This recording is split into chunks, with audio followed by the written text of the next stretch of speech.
మహబూబ్ నగర్ జిల్లాలో చిన్న తిరుపతిగా పేరుగాంచిన మన్యంకొండ లక్ష్మీ వెంకటేశ్వర స్వామి వారి బ్రహ్మోత్సవాలు వైభవంగా జరుగుతున్నాయి.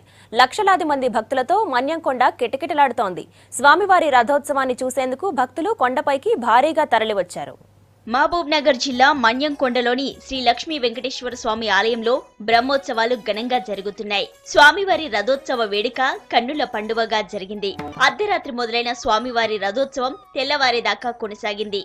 స్వామివారిని దర్శించుకునేందుకు రథోత్సవం రోజే దాదాపు 1,00,000 మంది భక్తులు వచ్చినట్టు తెలిపారు ఆలయ ధర్మకర్త అలహరి నారాయణ స్వామి, ఆలయాధికారి శ్రీనివాసమూర్తి. అర్ధరాత్రి 2 గంటలకు స్వామివారి పల్లకి సేవ ప్రారంభమైంది. వేద మంత్రాలు, వాయిద్యాలతో రథోత్సవాన్ని తెల్లవారుజామున 4 గంటల వరకు నిర్వహించారు.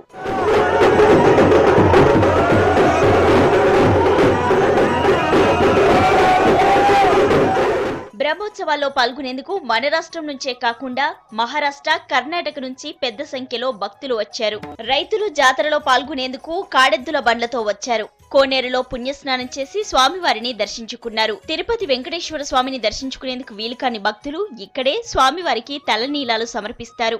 వెంకటేశ్వర స్వామి బ్రహ్మోత్సవాలు ప్రతి ఏటా 4 రోజుల పాటు కొనసాగుతాయి. భక్తులు కొండపైకి వెళ్లేందుకు ప్రత్యేకంగా ఆర్టీసీ బస్సులను ఏర్పాటు చేశారు అధికారులు. మహబూబ్ నగర్, వనపర్తి, నారాయణపేట, నాగర్ కర్నూల్ నుంచి బస్సులు నడిపిస్తున్నారు. 4 రోజుల పాటు జరిగే బ్రహ్మోత్సవాలలో సుమారు 8 లక్షల మంది భక్తులు స్వామివారిని దర్శించుకునే అవకాశం ఉందన్నారు. ఏ కొండపై చూసినా గోవింద నామస్మరణతో మారుమోగుతున్నాయి.